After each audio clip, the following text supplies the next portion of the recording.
Hi, in this video I'm going to show you how to scrape your epoxy flakes. This is something that's not shown on the internet very much, so I'm going to make a special video on just scraping the flakes, how to do it, why you do it, and what it looks like at the end.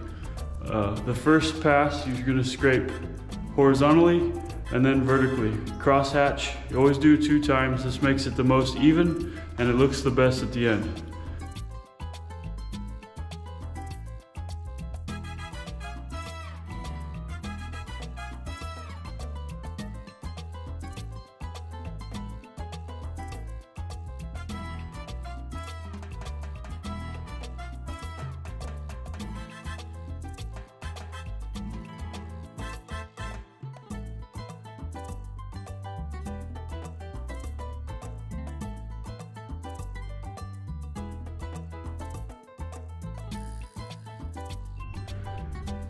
Okay, here's where you switch directions and crosshatch pattern, making sure you're going over the last about 50%, a little like painting a wall. You want to overlap your scraping.